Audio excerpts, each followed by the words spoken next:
Mesdames, Messieurs, bonsoir à tous. Je vous remercie d'être venus aussi nombreux ce soir pour assister à la présentation du projet d'aménagement et de développement durable de notre PLU. Cette réunion publique s'est fait attendre. Vous le savez tous, la crise sanitaire que nous traversons et contre laquelle nous devons encore lutter nous a obligés à limiter les moments de rencontre auxquels nous sommes pourtant très attachés. Néanmoins, depuis le début de notre mandat, avec l'ensemble de l'équipe, nous avons mobilisé de nombreux outils pour vous tenir informés. Mais rien ne vaut un moment comme celui-ci où nous nous retrouvons tous pour vous présenter l'avancée de nos travaux sur le PLU et entendre vos questions, vos remarques et vos suggestions. La révision du PLU occupe le travail de la nouvelle équipe municipale depuis le début du mandat, comme il avait occupé la municipalité précédente depuis la fin de l'année 2015.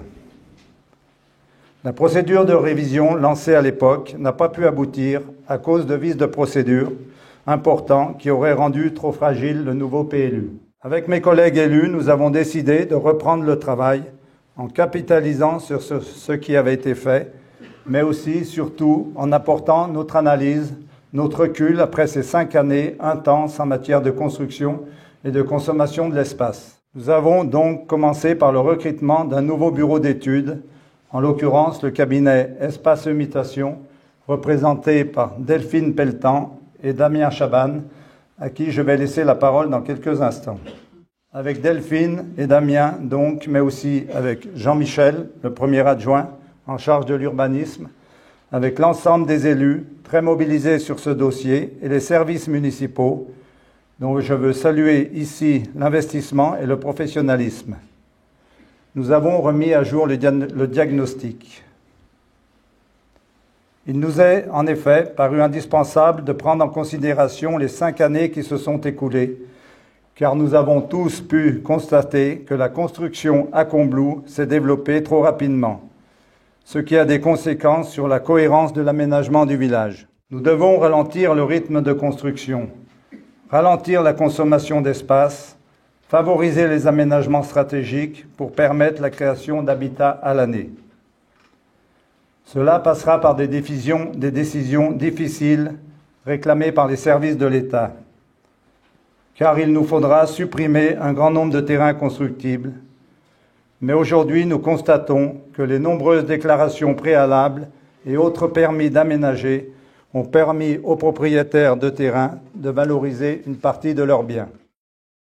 Comme je vous le disais, avec le conseil municipal, nous avons choisi de poursuivre la révision générale de ce PLU pour nous doter d'outils adaptés à la mise en œuvre de notre projet pour le village de Combloux. Nous voulons inscrire dans ce document les 4 grands défis que Combloux va devoir relever dans les 10 prochaines années. Limiter la consommation foncière et privilégier l'habitat permanent pour nos jeunes, pour nos familles, nos écoles, nos associations et nos commerçants. Poursuivre le développement d'un tourisme 4 saisons, mais aller plus loin encore, en engageant la transition de notre modèle touristique pour réduire sa dépendance au ski. Faire face aussi à l'urgence climatique en s'adaptant aux dérèglements et en proposant des solutions d'aménagement du village propres à répondre aux grands enjeux en la matière. Nous voulons également préserver ce site exceptionnel dans lequel nous vivons et que beaucoup nous envient. Dans un contexte juridique tendu, où le droit de l'urbanisme génère de nombreux contentieux, nous voulons avancer rapidement vers l'approbation du PLU. Cette approbation nous permettra une sécurisation du droit du sol. En définissant un cadre cohérent à l'urbanisme du village sur les 10 prochaines années, nous allons pouvoir nous projeter dans des dossiers d'aménagement qui répondront aux enjeux et que je viens de citer. L'aménagement du centre du village, axé sur la création d'espaces publics qualitatifs et la valorisation des circulations piétonnes, fait partie de nos priorités. Ce cadre cohérent, vous allez maintenant le retrouver dans la présentation de notre projet d'aménagement et de développement durable, et je laisse la parole à Delphine Pelletan et Damien Chaban. Ils vont vous présenter l'ensemble du document. Je vous invite aussi à noter vos questions, à les retenir pour notre temps d'échange en fin de réunion. Je vous souhaite une bonne réunion et je vous remercie. Bonsoir à toutes et à tous.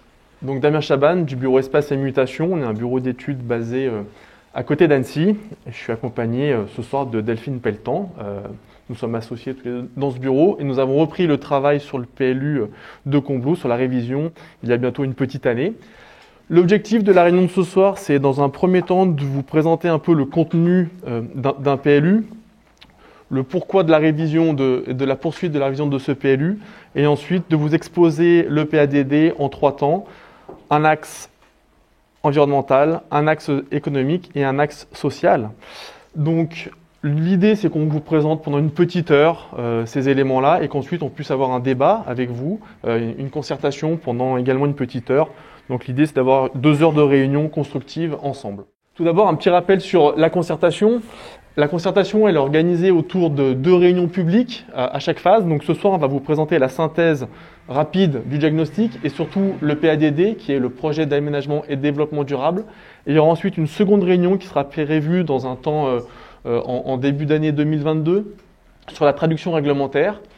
Au niveau de la concertation, il y a une actualité qui est effectuée et des documents qui sont à disposition sur le site internet de la mairie. Donc vous voyez l'adresse. Ce qui est très important à préciser dans le cadre de la concertation, c'est que les réunions publiques n'ont pas pour objet de recueillir les demandes particulières en ce sens. Pour cela, vous pouvez soit écrire dans le registre de consultation qui est disponible en mairie, soit écrire à Monsieur le maire par un courrier, soit formuler vos remarques durant l'enquête publique qui sera prévue courant 2022 et qui est encadrée par un commissaire enquêteur qui est désigné par le tribunal administratif. Et à la fin de cette concertation, le conseil municipal tirera ce bilan via une délibération du conseil municipal. Un petit rappel bref sur qu'est-ce que le PLU. Le PLU, c'est un document complet qui est un document de planification et de projet qui doit fixer les grandes orientations d'aménagement et les règles d'urbanisme du territoire de la commune pour les 10 prochaines années. Donc l'idée, c'est d'avoir un projet pour les 10 prochaines années, donc 2022, 2032, comment va être Combloux pour les 10 prochaines années. Et ce PLU, il doit articuler plusieurs thématiques, des thématiques liées aux équipements, au paysage et la biodiversité, à l'habitat, aux mobilités, au commerce et au développement économique, à la modération de la consommation de l'espace et de la lutte contre l'étalement urbain, la thématique importante sur une commune comme Combloux liée aux loisirs et au tourisme, à l'agriculture et enfin aux énergies et communications numériques, sans oublier les équipements. Donc ces grandes thématiques doivent être traitées au travers de votre PLU. Le PLU s'inscrit dans une hiérarchie de normes. Le PLU, le plan local d'urbanisme, ce n'est pas du tout un document isolé au niveau de la planification territoriale. Il s'inscrit dans un contexte qui est très très normé. On a tout d'abord tout en haut des lois qui s'appliquent et le code de l'urbanisme qui s'applique au niveau national. Ces lois sont ensuite traduites dans ce qu'on appelle un SRADET. Alors en urbanisme, on a énormément d'acronymes, donc le plus souvent, n'hésitez pas à poser des questions sur la nature de ces acronymes. Le SRADET, c'est un schéma régional d'aménagement, de développement durable et d'égalité des territoires qui fixe les grandes lignes au niveau régional à respecter pour les départements et pour les communes. Ensuite, à l'échelon inférieur, nous avons le SCOT, donc le schéma de cohérence territoriale. Ce document, il fixe également au niveau local des grandes dispositions à prendre en compte. Ce document, actuellement, sur l'espace auquel appartient Combloux, il est en cours d'élaboration. Il n'est pas encore validé. Et donc le PLU, le jour où ce document sera validé, devra le prendre en compte. Et vous avez tout en bas le PLU, donc le plan local d'urbanisme, qui doit intégrer de ce fait toutes les dispositions des documents supérieurs. Donc on voit bien qu'on est sur un cadre hiérarchisé et très cadré, très normé. Outre ce cadre, il nous paraît important de vous rappeler que le PLU, il découle de normes et de lois.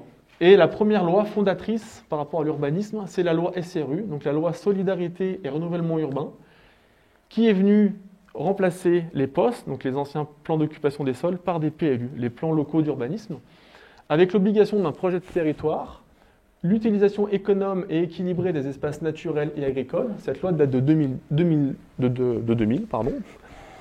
Elle a été complétée par la suite par les lois dites Grenelle, Grenelle de l'environnement, où on a dû intégrer à nos PLU la biodiversité et l'analyse et des objectifs de consommation d'espace. Donc ça, c'était en 2010, il y a une dizaine d'années. Et au fur et à mesure, depuis une dizaine d'années, on a des lois qui sont venues compléter ces deux grandes lois. On a eu la loi LAF, donc la loi sur l'orientation et l'aménagement de l'agriculture et de la forêt, qui est venue créer des commissions pour gérer les PLU. On a surtout eu la loi ALUR, donc accès à un logement et un urbanisme rénové, qui est venue imposer au PLU l'obligation d'inscrire des objectifs chiffrés de modération de la consommation de l'espace, qui nous oblige à venir densifier, à favoriser la densification et à généraliser les PLUI, donc les plans locaux d'urbanisme intercommunaux. Ces lois ont ensuite été complétées par des lois sur la biodiversité, notamment le plan diversité en 2018, qui vise à réduire à zéro la perte nette de biodiversité et qui sont des prémices à une nouvelle tendance, on va dire, au niveau national, qui est le zéro artificialisation nette, donc le ZAN. On a eu une convention citoyenne pour le climat qui est venue valider cette notion de zéro artificialisation nette des sols, que la loi climat et résilience, qui a été votée en 2021, est venue confirmer avec des objectifs ambitieux, puisqu'il s'agit de diviser par 2 l'artificialisation des sols dans les 10 prochaines années et de viser à une zéro artificialisation nette d'ici 2050. Donc on voit bien qu'en l'espace d'une vingtaine d'années, la tendance forte au niveau national est de réduire la consommation d'espace pour aller vers une consommation quasi nulle au niveau, au niveau du foncier. Le contenu d'un PLU s'articule de la manière suivante. Ce soir, on vous présente le PADD, mais on a travaillé sur le rapport de présentation qui vise à établir le diagnostic, à justifier les pièces et à établir une évaluation environnementale. Le PADD, qui est le projet d'aménagement et de développement durable, qui doit fixer pour les 10 prochaines années les grandes orientations qui vont s'appliquer sur le territoire de Combloux. Et ce PADD, ensuite, il est traduit en un règlement écrit et un règlement graphique, le plan de zonage. Il est traduit en des orientations d'aménagement et de programmation, qui sont des études sectorielles sur certaines portions du territoire. Et enfin, on définit également des annexes, annexes sanitaires, servitudes d'utilité publique, qui vont traiter par exemple toutes les questions d'aménagement en termes d'eau pluviale, d'eau potable, d'eau usée et d'électricité notamment. Ce soir, on vous présente donc le PADD. Ce PADD, c'est le socle du PLU. Il explicite le projet de développement et il traduit la volonté politique pour l'aménagement du territoire, vision à 10 ans. Ce PADD, c'est vraiment entre guillemets, le cœur de votre document. Il doit être relativement précis, puisque derrière, il doit nous permettre de traduire un règlement, un plan de zonage, comme je vous l'ai souligné, et des orientations d'aménagement et de programmation. Et tous ces éléments doivent être justifiables au regard de ce qu'on va vous expliquer ce soir au niveau des différents axes et thèmes. Un petit rappel, ce PADD, il est défini de façon stricte par le Code de l'urbanisme et on doit obligatoirement retrouver des orientations générales en matière de politique d'aménagement, d'équipement, d'urbanisme nécessairement, de paysage, de protection des espaces naturels, agricoles et forestiers et de préservation ou de remise en bon état des continuités écologiques. Il comporte également des dispositions relatives à l'habitat, ce qui est la mobilité, donc transport et déplacement, au réseau d'énergie, au développement des communications numériques, d'équipements commerciaux, développement économique et des loisirs. Et ce, retenu à l'échelle de la commune.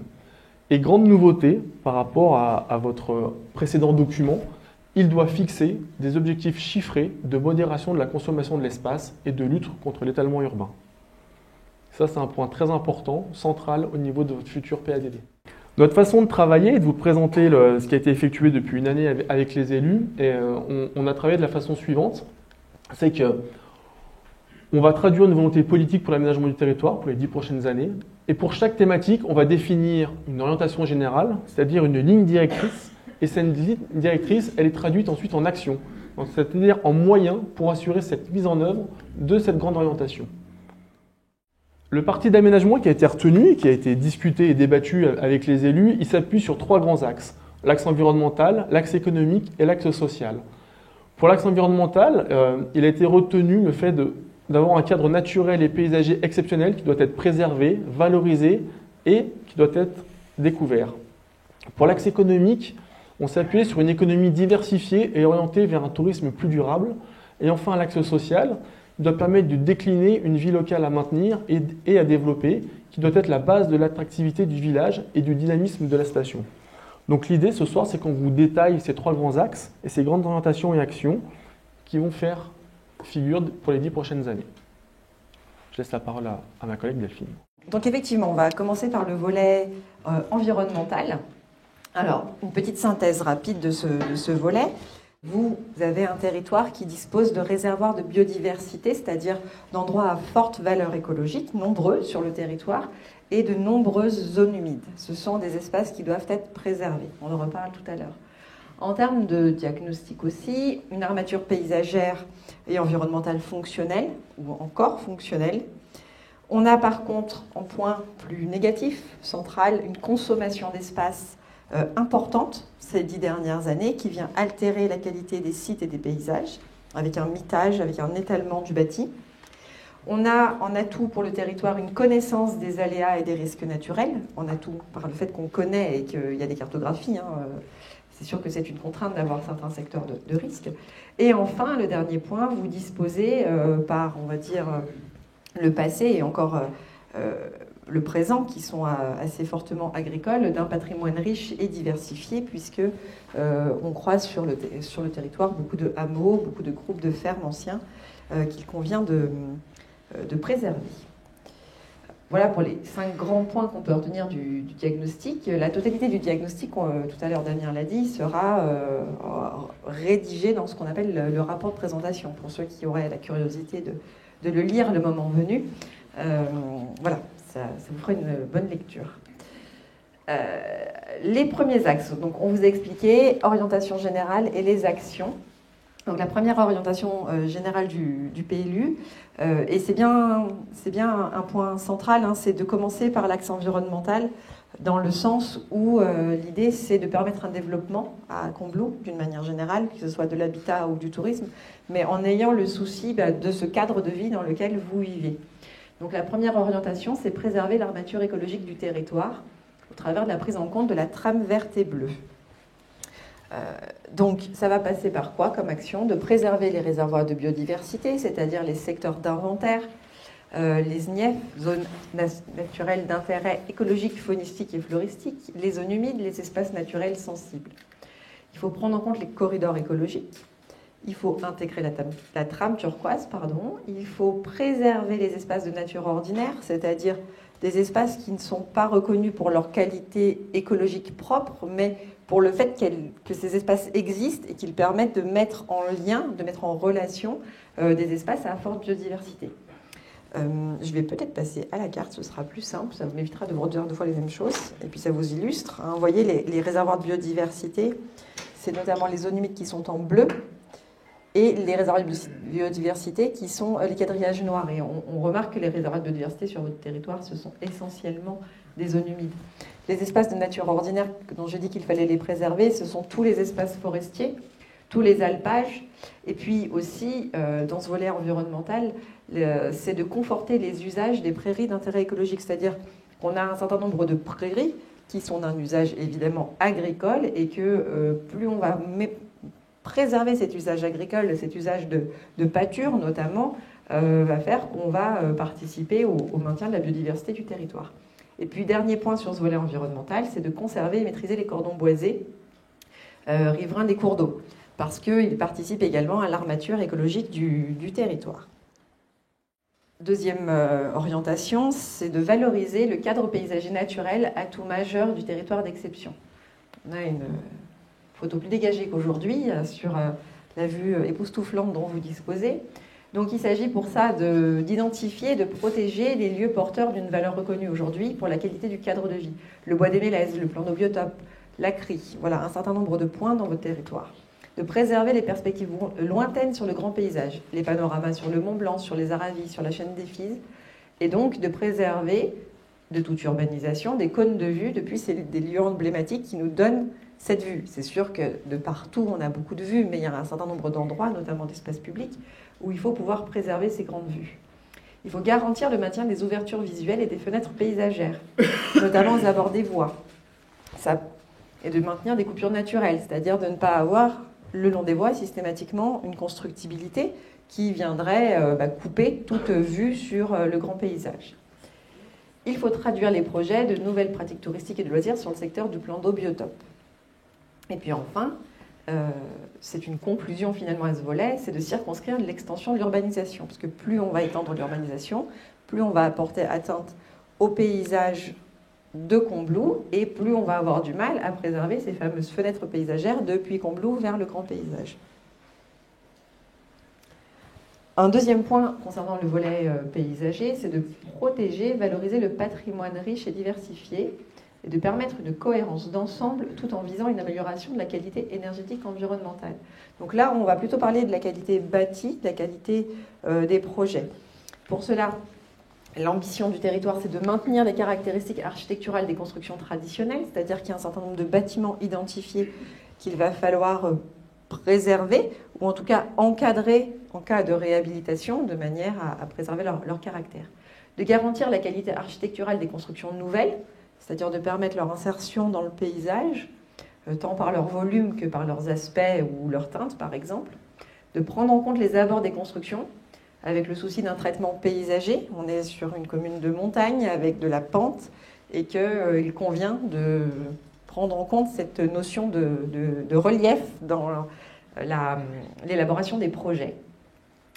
De maintenir des règles applicables aux plantations et aux clôtures, afin d'éviter toute parcellisation des propriétés bâties, et puis toujours de percevoir et être perçu, en fait, c'est ça la question en paysage, de valoriser certains sites emblématiques, comme le bois des Mélèzes, d'encadrer les hameaux, notamment le développement possible ou pas des hameaux autour du bâti existant, de manière à leur conserver leur identité, de reconnaître la valeur des ensembles avec un intérêt historique et pittoresque par le biais de règles d'aspect, notamment plus strictes, par exemple le secteur de la place de l'église ou le hameau de Hors-Marais, d'encadrer les réhabilitations du bâti patrimonial agricole et puis d'identifier le patrimoine bâti et paysager à protéger, donc par des outils spécifiques dans la suite du travail du PLU. La quatrième orientation sur ce grand axe environnemental, c'est d'agir sur le développement urbain pour maîtriser les besoins énergétiques, donc en termes de mobilité, de rénovation du bâti, de chauffage, et de participer à la production d'énergie et d'adapter le territoire au dérèglement climatique. Alors, le PLU ne va pas forcément avoir un nombre considérable d'outils à développer sur ce volet, mais on a quand même quelques leviers. Notamment, on peut favoriser l'efficacité énergétique des nouveaux projets et favoriser le recours aux énergies renouvelables par un règlement adapté. C'est vraiment un outil réglementaire. On peut encourager la mise en œuvre de techniques permettant de renforcer l'efficacité énergétique des bâtiments existants en admettant des dérogations en cas de rénovation énergétique à certaines règles du PLU. On peut aussi, et là c'est très important par rapport à tous les aménagements, toutes les réflexions que la commune a, notamment dans son chef-lieu, dans son centre-bourg, favoriser les modes de déplacement alternatifs à la voiture, c'est-à-dire de penser l'aménagement urbain ou l'aménagement du village, pas forcément comme en prenant la voiture comme premier mode de déplacement, mais en remettant peut-être le piéton ou maintenant le cycliste en vélo électrique au centre des préoccupations. De prendre en compte les orientations du plan de protection de l'atmosphère, donc qui est un document à l'échelle de la vallée de l'Arve qui fixe des objectifs en termes de maîtrise notamment de la pollution, des rejets, etc. Le PLU a peu de leviers pour intégrer cette politique publique dans le sens où ce sont essentiellement des actions très concrètes qui relèvent très peu de l'outil réglementaire PLU. Et puis, bien sûr, de tenir compte de la capacité des infrastructures du territoire, et notamment des réseaux, en particulier des réseaux d'assainissement, dans la définition du projet. Cinquième orientation, maîtriser les ressources et les usages de l'eau, réduire les sources de pollution et prendre en compte les risques naturels et leur gestion. Alors, vaste thème, maintenir le libre écoulement des eaux, bien sûr, et limiter l'augmentation du ruissellement. Ça va supposer, dans la suite du PLU, de gérer les eaux pluviales dans les projets, notamment avec des obligations de rétention, etc. De tenir compte des possibilités d'assainissement, je viens de le dire à la diapositive précédente, sur la possibilité de se raccorder ou non à un réseau collectif avant de définir des zones constructibles. De viser toujours le bon état écologique des cours d'eau, et notamment dans des secteurs qui sont desservis par de l'assainissement individuel, de vérifier avec les données dont on dispose que si on permet un développement, on n'a pas un milieu qui est saturé pour la réception on va dire, des effluents, des sorties de fosses septiques, pour conserver le bon état écologique des cours d'eau. On est évidemment obligé de respecter les contraintes et les prescriptions du plan de prévention des risques naturels, le PPRN. C'est un document qui s'impose à nous, c'est une servitude d'utilité publique. Qu'il y ait ou pas parfois des erreurs dedans, on est obligé de prendre en compte ce document dans sa rédaction telle qu'elle a été approuvée par le préfet. On doit aussi, on envisage de gérer de manière raisonnée les eaux pluviales, donc je l'ai un petit peu abordé tout à l'heure, les espaces de fonctionnalité des cours d'eau et les zones humides.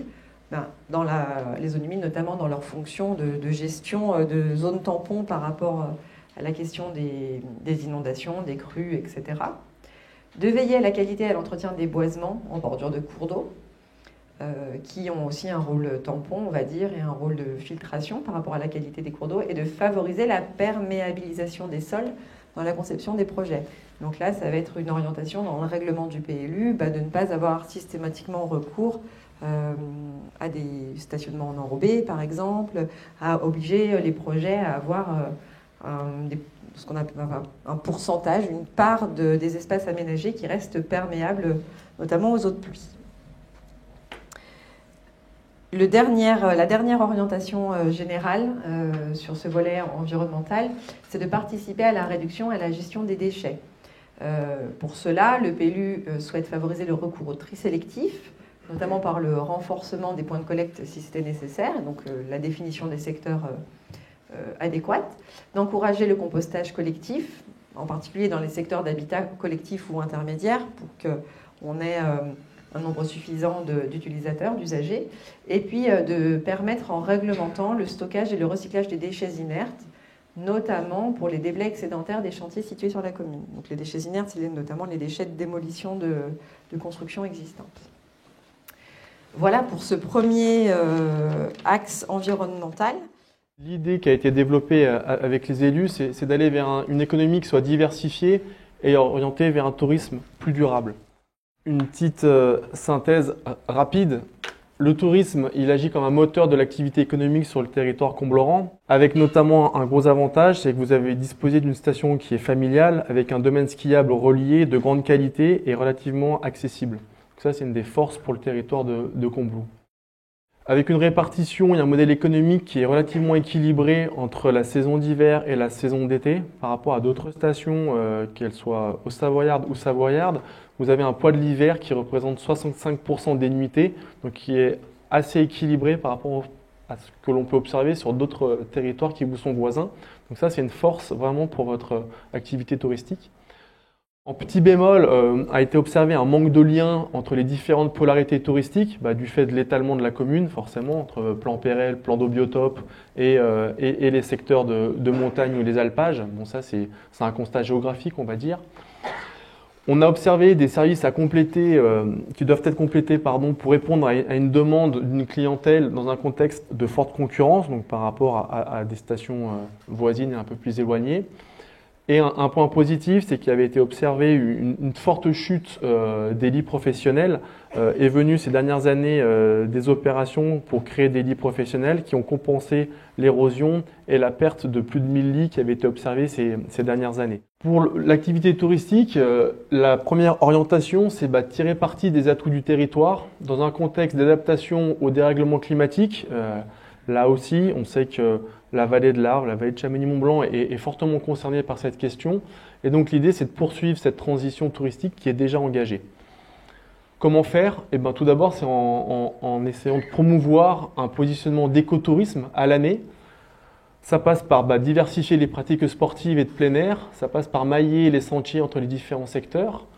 Ça passe par valoriser le patrimoine bâti en milieu naturel et l'activité agricole pour une exploitation qui soit touristique et toujours sous réserve de prendre en compte les enjeux agricoles. Prendre en compte les projets qui sont en cours de réflexion pour la valorisation et le développement du secteur du plan d'eau biotope. Doter la commune d'équipements touristiques à rayonnement élargi, donc c'est comment attirer une nouvelle clientèle et maintenir celle existante. Et valoriser enfin les sites de stockage d'eau pour la neige de culture en permettant la création de restaurants et d'hébergements insolites ou le développement d'activités de loisirs tout en répondant aux normes et aux règlements en vigueur. La deuxième grande orientation, c'est d'affirmer la destination montagne 4 saisons en pérennisant et en aménageant les domaines skiables à la fois alpins et sans oublier le nordique et en poursuivant leur modernisation et leur caractère plurisaisonnier. 3 grandes actions sont développées pour répondre à cette grande orientation. Tout d'abord, c'est de poursuivre la valorisation et l'amélioration des infrastructures et des équipements du domaine skiable alpin par le développement de nouvelles infrastructures en remplacement des anciennes, le développement de la neige de culture, tout cela dans une perspective d'une activité à l'année et à l'échelle du domaine des Portes du Mont-Blanc. D'aménager les fronts de neige et les lieux d'accès à l'espace montagnard, que ce soit sur le secteur de Lacry et de Cuchet, notamment en matière d'équipement et d'infra et de stationnement et de services sur le secteur de Lacry, et de faire de la qualité architecturale du front bâti une préoccupation permanente. Et toujours, c'est une des grandes qualités du domaine et de la station de Combloux, c'est de permettre les pratiques liées au ski découverte et à l'itinérance, et ce en toute saison, été, hiver, automne, printemps. Autre action pour répondre à cette destination d'un tourisme 4 saisons, c'est de protéger et favoriser une activité commerciale et de services qui soit de qualité sur le domaine skiable et d'identifier les restaurants d'altitude en visant une exploitation toute saison. D'aménager le domaine skiable dans un esprit de plurisaisonnalité et de réversibilité, que les aménagements qui soient faits en hiver puissent servir en été et vice-versa. D'améliorer les conditions d'accessibilité et de déplacement à l'échelle de la station, donc c'est comment retravailler la traversée du centre, comment améliorer l'offre de stationnement, comment améliorer les circulations douces, comment liaisonner le centre du village vers le pied des pistes et comment avoir une gestion des parkings en fond neige qui soit plus efficace et efficiente. Et enfin, c'est d'assurer une accessibilité et une perméabilité skieur qui soit efficace et maillée par rapport au domaine skiable. Donc voilà, ces différentes questions et actions vont être travaillées au niveau du règlement et du plan de zonage du PLU. La troisième grande orientation, c'est d'assurer un développement touristique et une capacité d'accueil autant qualitative que quantitative et qui soit en phase avec le positionnement touristique 4 saisons que la station de Combloux souhaite développer. Donc ça passe tout d'abord par soutenir le développement et le renouvellement du parc d'hébergement touristique, ainsi que la rénovation des lits froids, via la mise en place notamment de procédures de labellisation, donc c'est comment améliorer et rénover ces lits froids.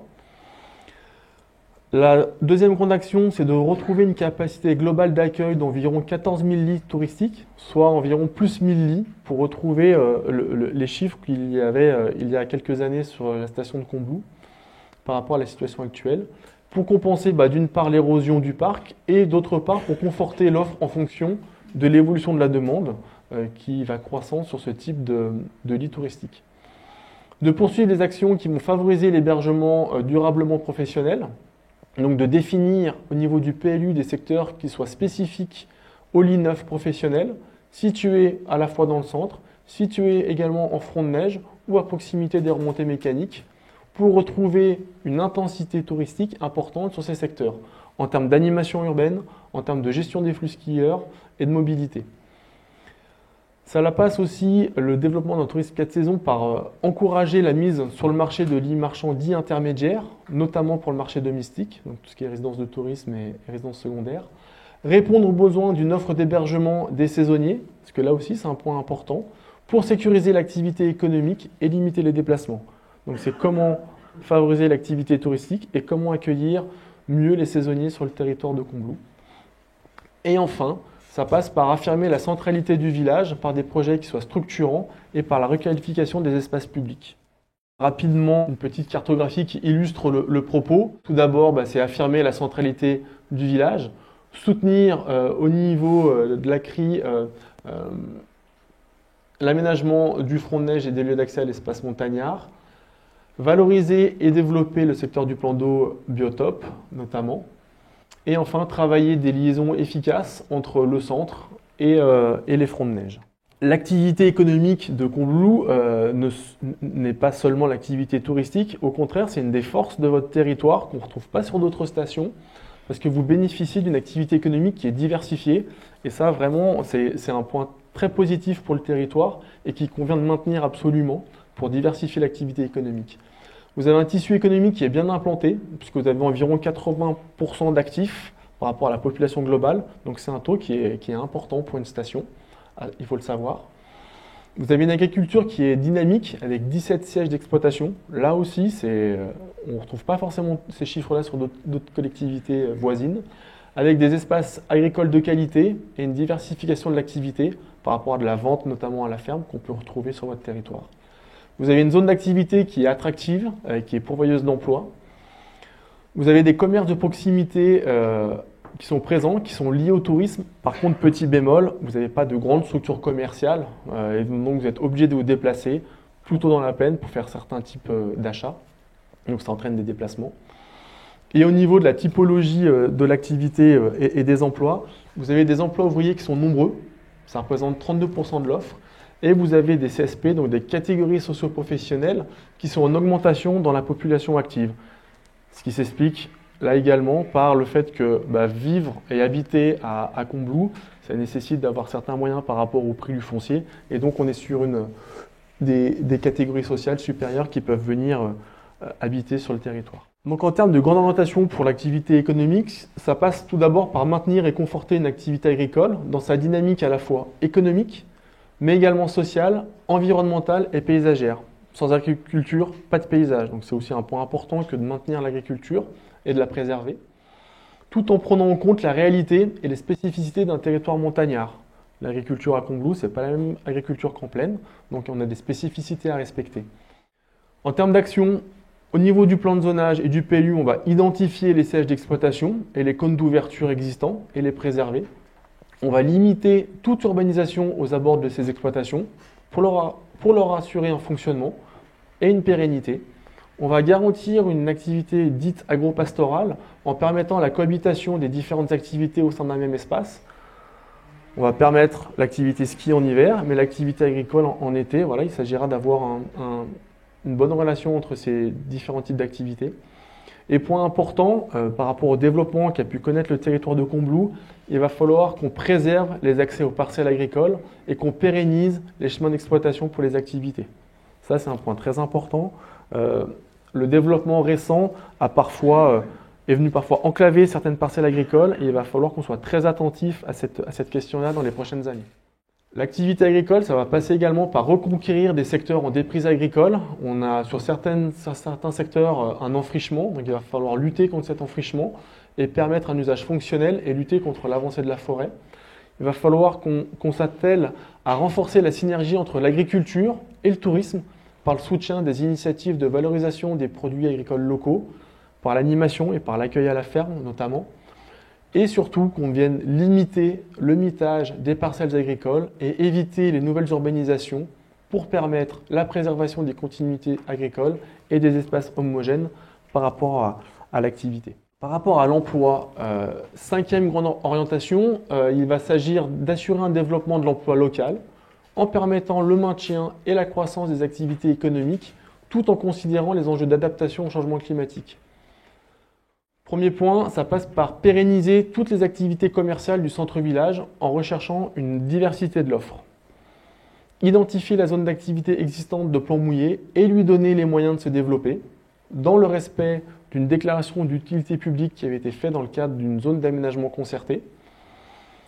Il va falloir également qu'on favorise l'accueil de petites structures économiques artisanales dans les hameaux avec une politique foncière adaptée, qu'on encadre les activités existantes dans des conditions satisfaisantes en termes de fonctionnement, d'intégration au cadre de vie et de voisinage avec l'habitat, donc éviter d'implanter des activités trop nuisantes dans les hameaux, par exemple.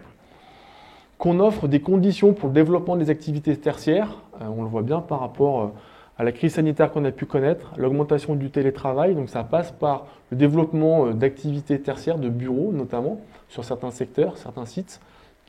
Ce sont des activités qui sont supports et qui sont complémentaires au tourisme. Pour favoriser ce type de secteur d'activité, il va falloir qu'on renforce l'offre numérique du territoire comme levier économique. Donc on pense à la fibre optique à développer sur le territoire. Et enfin, dernier point, c'est comment faciliter la gestion et l'exploitation de la forêt, qui est également un atout pour le territoire combloran, en termes d'aménagement de chemins forestiers et de plateformes de stockage des grumes. Rapidement, une petite cartographie qui illustre le propos, voilà, avec des entreprises leaders au niveau du département. Là, voilà une photo des autocars Borini. Voilà, donc c'est développer et identifier la zone d'activité existante et identifier toutes les activités commerciales existantes et les pérenniser au niveau du chef-lieu, mais également au niveau des fronts de neige, pour éviter un changement de destination, des rez-de-chaussée commerciaux notamment. Dernier axe, qui ne va pas être des moindres, c'est l'axe social. Et là, je relaisse la parole à Delphine. Donc effectivement, le dernier axe, une vie locale à maintenir et développer, base de l'attractivité du village et du dynamisme de la station. Alors, en diagnostic, en quelques mots, un peu plus de 2100 habitants en 2018. Malheureusement, l'INSEE a toujours un petit décalage avec la réalité, donc on n'a pas de chiffres officiels plus récents. Avec une légère croissance démographique. Quand on parle de croissance démographique, on parle d'habitants permanents, donc c'est plutôt un point positif pour une commune support de station de ski. Une population qui est encore familiale dans le territoire, mais qui est vieillissante. On a quand même 48% de la population qui a plus de 45 ans. Ça s'explique sans doute avec la dureté du foncier et puis le coût du foncier. Une très forte consommation foncière depuis 2012, presque 39 hectares. Enfin, depuis qu'on a fait l'analyse, on a dû atteindre les 39. Presque 39 hectares de foncier consommés pour l'économie, les équipements et l'habitat, dont plus de 30 hectares pour le développement de l'habitat en un peu moins de 10 ans, en 9 ans. C'est un ratio qui est très important. Les services de l'État nous avaient dit que c'était un des ratios les plus forts de la Haute-Savoie en termes de développement de l'habitat. Presque 3400 logements sur le territoire combleran, avec un parc qui est déséquilibré, puisqu'on n'a que 27% de résidences principales. C'est aussi assez logique quand on est dans une commune touristique qui est une commune avec beaucoup de résidences secondaires. Et puis, un fait important, un petit peu évoqué sur le volet paysager, c'est un habitat dispersé et des difficultés pour fixer les limites d'urbanisation avec un fort mitage. On ne lie plus véritablement dans le paysage de la commune une structure de centre-bourg et des limites dans les hameaux. Il y a des endroits, certains hameaux qui sont encore bien contenus, on va dire, dans leurs limites, et d'autres secteurs où il est difficile de se dire où commence le hameau, où finit le hameau. Et c'est un phénomène qui est un petit peu dommageable pour le paysage et qui est complexe à gérer ensuite aussi purement techniquement pour tout ce qui est réseau. Donc le premier axe la première orientation de ce volet-là, c'est de promouvoir une politique d'urbanisme ambitieuse au service de la qualité de vie et de la cohésion sociale. Et c'est de mettre en place une stratégie assurant l'organisation, la composition urbaine à venir et l'échelonnement de l'urbanisation. Ça va passer par quoi? Ça va passer par la nécessité de définir une armature urbaine cohérente, structurée, au regard de l'organisation de Combloux actuellement. Donc, enjeu fort, on en parle depuis le début, limiter la consommation spatiale et l'humitage de l'urbanisation.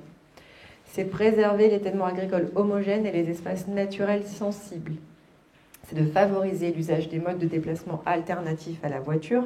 Donc ce troisième point, il recoupe bien le premier, parce que plus on étale les secteurs constructibles, et moins c'est évident de ensuite aménager des itinéraires pour les piétons, pour les cycles, etc. Et de limiter les coûts induits par l'extension des réseaux. Là, on est sur un aspect vraiment technique. De prendre en compte, autre action, prendre en compte la spécificité urbaine, géographique et agro-pastorale des coteaux de Combloux. Il faut pour cela limiter les possibilités de développement à l'intérieur de l'enveloppe urbaine sur certains secteurs. C'est-à-dire qu'il y a certains hameaux qui n'auront plus de développement par agrandissement vers l'extérieur, mais simplement par remplissage des quelques disponibilités qui restent à l'intérieur du hameau. Un leitmotiv important, et pour faire le lien avec l'introduction où Damien vous a parlé de la loi climat et résilience, et de l'introduction de Monsieur le maire, on est aujourd'hui dans un enjeu de restreindre la consommation foncière en extension on a un objectif, enfin nous tous collégialement, fixé par la loi, d'atteindre en 2050 zéro artificialisation nette. La loi nous demande qu'en absence de SCOT, ce qui est le cas actuellement, ce soit les PLU qui s'attellent à la tâche et de viser à l'horizon de 10 ans une réduction de 50% de la consommation foncière. Et on va nous demander, on va dire, entre guillemets, des preuves. En tout cas, les services de l'État vérifieront que les ambitions qu'on affiche ici, elles sont véritablement traduites correctement, concrètement, dans le plan de zonage par la suite. Et ensuite, dernier point de cette diapositive, d'intégrer le projet structurant du centre-bourg avec la valorisation de la place des Cristaux, le développement du Plot Lachenal et la restructuration de la place de l'Office de tourisme. La deuxième orientation, c'est de maîtriser, d'orienter la croissance démographique pour maintenir la population permanente et soutenir la vie locale. Donc pour cela, on fixe un objectif de croissance qui traduit la volonté de privilégier l'habitat permanent. Aujourd'hui, on vise la production d'environ 300 logements à l'horizon de 10 ans, dont la moitié seraient des logements à destination des actifs et des permanents. Ça correspondrait à une croissance du parc de logements de 1,5% par an, des résidences principales.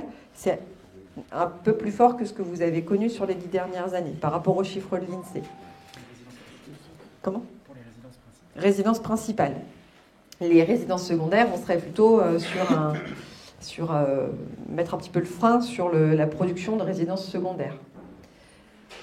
En faisant 150 à destination des actifs et des permanents, et donc 150 plutôt résidences secondaires, on met l'accélérateur sur les résidences principales et on met le frein sur les résidences secondaires. La collectivité, le conseil, souhaite favoriser l'installation des jeunes ménages et apporter une réponse aux différents parcours résidentiels. Ça veut dire quoi le parcours résidentiel? C'est de donner à chacun la possibilité d'habiter à Combloux. Et pas seulement, comme l'a dit Damien tout à l'heure, les catégories socio-professionnelles les plus élevées. Donc il faut diversifier l'offre de logement. Il faut définir des formes urbaines économes en espace et promouvant l'adaptation au changement climatique. Avec des espaces publics végétalisés, des bâtiments performants, faire attention aux implantations, etc., aux expositions. De veiller à une urbanisation progressive des futurs programmes de logement, c'est-à-dire de programmer, d'échelonner dans le temps les futures zones constructibles, de manière à ce que tout ne se fasse pas dans les 3 premières années de vie du PLU. Et puis de favoriser la mixité fonctionnelle et intergénérationnelle, ça veut dire effectivement de permettre à chacun de 0 à 100 ans de vivre à Combloux et de pouvoir y trouver les services et les équipements dont il a besoin. Par rapport à l'orientation précédente, quand on la met un petit peu en carte, effectivement, on va avoir comme priorité de densifier le chef-lieu et y rechercher une diversification de l'habitat, c'est-à-dire de chercher l'essentiel des nouveaux logements dans le chef-lieu, la partie la plus rouge, de rechercher, s'il y a lieu, un développement de l'habitat, la nécessité de chercher des nouveaux espaces à construire au plus près du centre-bourg, dans la continuité immédiate de ce qui existe, des commerces, des équipements. Ensuite, on va permettre, le plan de zonage qui sera issu de cette carte générale, permettre la densification des espaces périphériques qui sont aujourd'hui fortement bâtis et des hameaux principaux, en évitant une urbanisation en extensif, c'est-à-dire en évitant d'aller agrandir les zones constructibles vers l'extérieur, vers les espaces agricoles. On va permettre l'urbanisation des dents creuses dans les hameaux secondaires, donc tous les hameaux qui apparaissent plutôt en beige. Là, on sera vraiment uniquement dans la possibilité de remplir les derniers trous de la raquette, mais à l'intérieur du hameau. Et on aura peut-être, en fonction des enjeux de réseau, de paysage, de présence ou pas d'exploitation agricole, des hameaux qui pourraient ne permettre que la gestion du bâti existant. C'est-à-dire de se dire, on a une construction, elle a le droit d'évoluer, mais on ne fait pas de nouvelles constructions si, par exemple, on est en limite sur les réseaux d'eau potable, en limite sur les réseaux d'assainissement, si on a une exploitation agricole au milieu du hameau, etc. Préserver l'offre et la diversité des hébergements touristiques. Donc là, on va plutôt être autour de la CRI, sur ce renforcement-là, au pied des pistes, au front de neige, à l'entrée de l'espace montagnard. Et puis, évidemment, vous avez aujourd'hui un pôle d'équipement autour de la mairie, de l'école, la future maison de l'enfance, etc., qui convient de conforter et d'affirmer dans sa vocation d'équipement. Alors on revient au nerf de la guerre dans les PLU, c'est les objectifs pour limiter la consommation d'espace. On doit fixer des objectifs chiffrés. Donc avant d'être dans des chiffres, on va être déjà dans de la recherche de qualité, puisque tout n'est pas affaire de comptabilité dans un PLU, il y a énormément une affaire de qualité. Donc on va chercher à optimiser l'urbanisation des dents creuses par la mise en place d'OAP, d'orientation, d'aménagement et de programmation. Alors toutes les dents creuses, c'est-à-dire les parcelles non bâties dans un espace bâti, ne feront pas l'objet d'une OAP, évidemment. Mais les secteurs les plus stratégiques, les plus emblématiques, où il y a le plus d'enjeux urbains, on pourra définir des orientations d'aménagement et de programmation. Ça va essentiellement concerner le centre du village. Prendre en compte la spécificité urbaine et paysagère des coteaux, avec la limitation des possibilités de développement à l'intérieur de l'enveloppe urbaine sur certains secteurs. C'est ce que je vous expliquais à la diapositive précédente.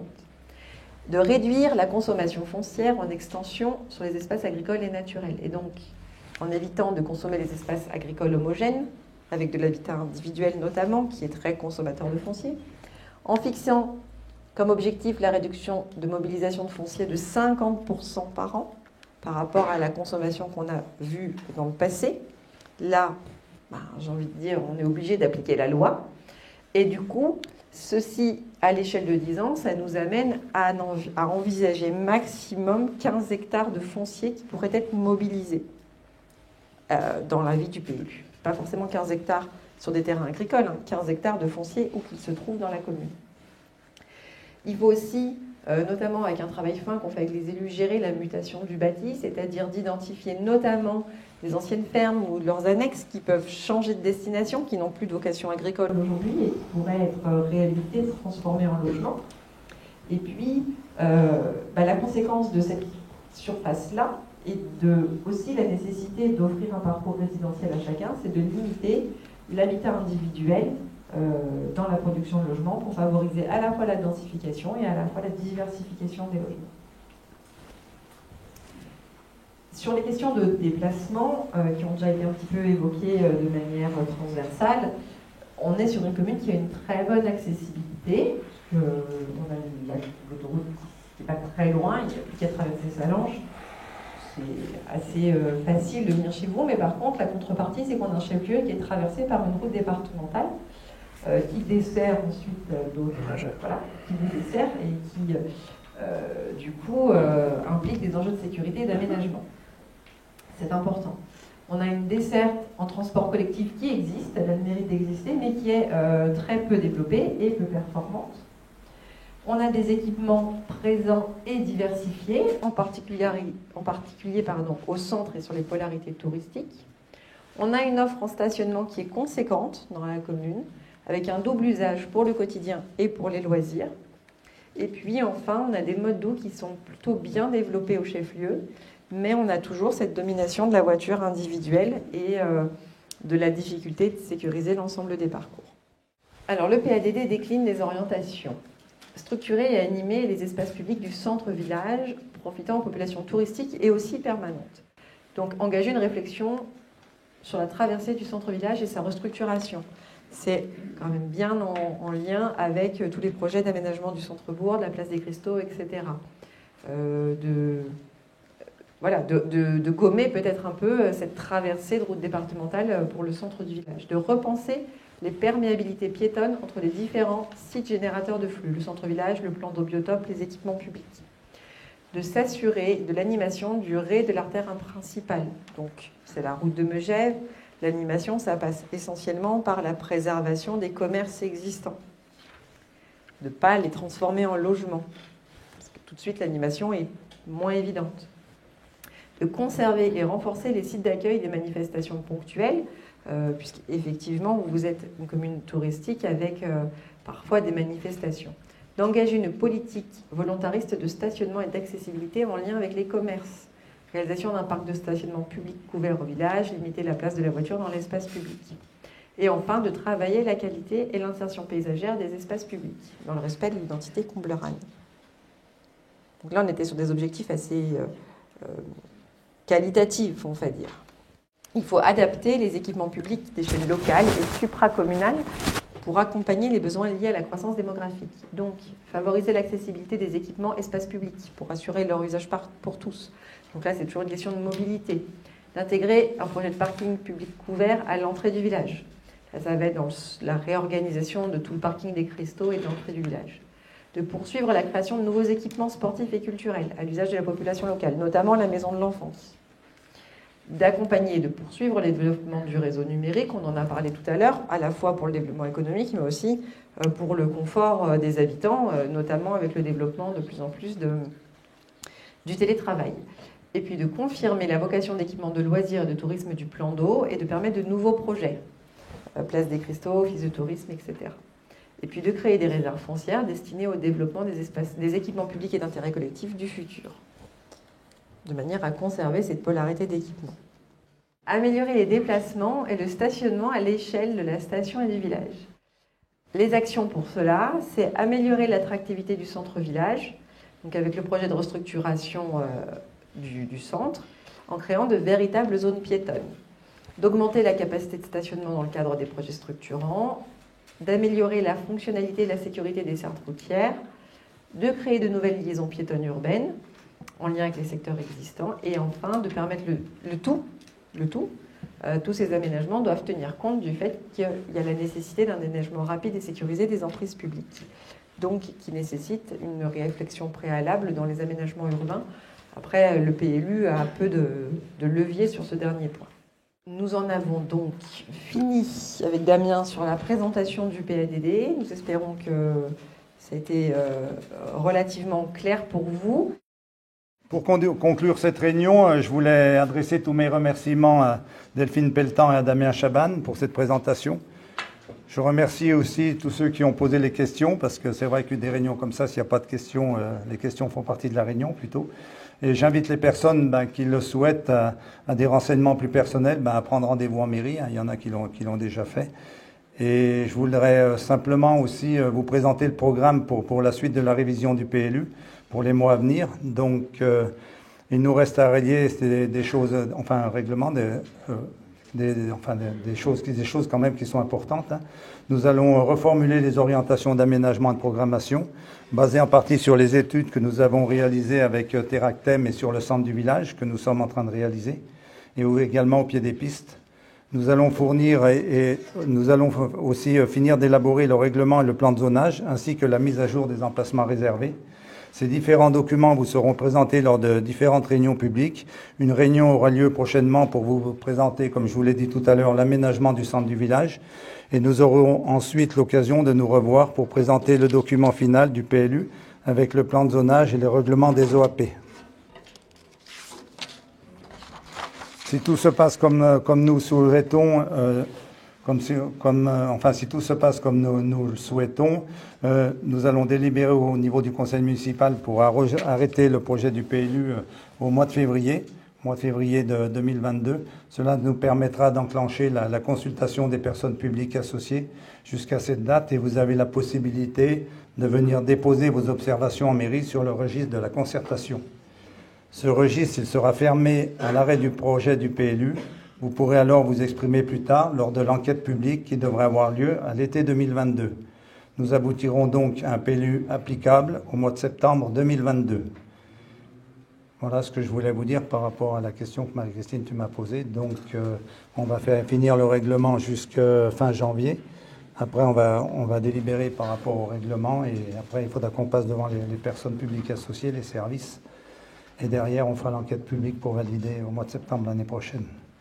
Voilà, donc je voulais vous remercier d'être venus aussi nombreux, d'avoir posé cette question. Et je vous remercie une fois et je vous souhaite à tous une bonne soirée. Merci.